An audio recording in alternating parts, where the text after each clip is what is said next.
Hello fellow Helldivers, today we will be making a tier list for every weapon in Helldivers 2. So without further ado, let's jump right into it. The AR-23 Liberator is the weapon every player starts with at the beginning of the game. It has a decent amount of damage and fire rate. It's not one of the best weapons, but it's versatile and easy to use, which makes it perfect for beginners. For those reasons, I believe it belongs in the B tier. The Liberator Penetrator is a great long-range weapon and can still be used in close range. It has medium armor penetrating but deals less damage and has less ammo capacity than the normal Liberator. I believe it's one of the best weapons for supporting your teammates from a distance. However, I wouldn't recommend using it if you are planning on playing aggressively. A tier. The next weapon is the Liberator Concussive. It has less fire rate than the normal Liberator and less capacity, but it shoots explosive rounds, which sounds good at the beginning, but in reality it's useless. D tier. The R63 Diligence is one of my least favorite weapons. It has the capacity of 20 rounds per magazine and the fire rate of 350 rounds per minute. It deals 112 damage per round, but the recoil makes it a bit hard to use sometimes. C tier. The Diligence Counter Sniper has less ammo capacity than the normal one, but it makes up for it with more damage per round. I don't believe it has anything special that makes it better than the normal Diligence, that's why I'm gonna put it in the C tier as well. The SG8 Punisher is our first shotgun. It deals a lot of damage, which can be great against light armored units like the Stalker and the Brute Commander, but it struggles against medium armored units like the Hive Guard. It is reloaded one round at a time, which can be good if you need to shoot mid-reload. B tier. The SG8 Slugger is the brother of the SG8 Punisher. It has one slug round, which makes it more effective at a longer range. It has light armor penetrating but can still penetrate medium armor like the armor of the Hive Guard. It also can go through multiple targets and can be reloaded like the Punisher one round at a time. The Slugger is our first S tier weapon. The SG8 Plasma is the third variant of the SG8 shotguns. It shoots 2 AoE damage, which is good against small scavenger bugs, but that still doesn't put it on the same level as the other two SG8 shotguns. C tier. Next up is the SG Breaker. It has high damage and high fire rate for a shotgun, which results in a high damage output in a short amount of time. This makes it the best weapon at close range and decent at medium range.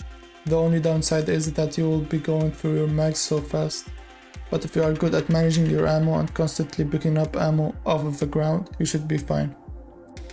S tier, of course. The SG Spray and Pray is just a bad version of the Breaker. It has much less damage, slightly more fire rate, and double the capacity, and it feels like you're shooting the enemies with a Nerf gun. D tier. The Breaker Incendiary basically trades the high damage of the original Breaker for a higher magazine capacity and incendiary rounds, which can help deal damage to heavy armored enemies but still can't compare to the original Breaker. C tier.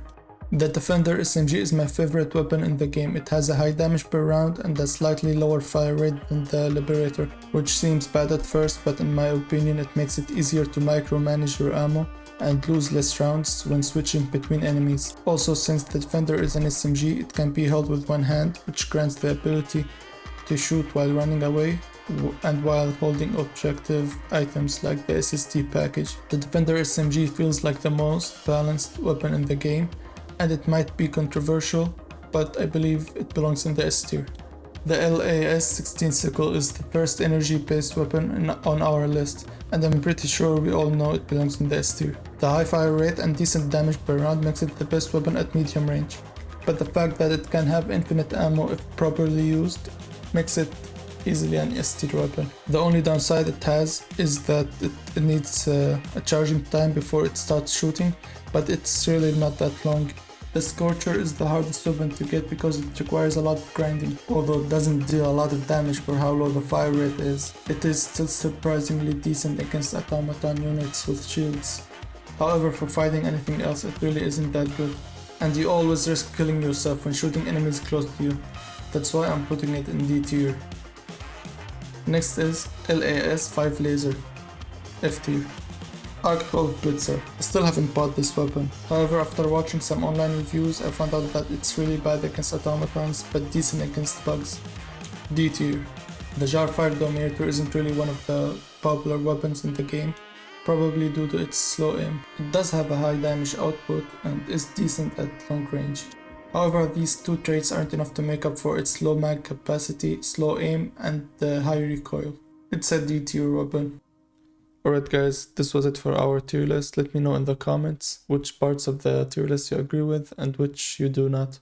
Thank you very much for watching, and please leave a like if you found this video helpful, and if you want to support me, I'd really appreciate it if you considered subscribing, and have a nice day.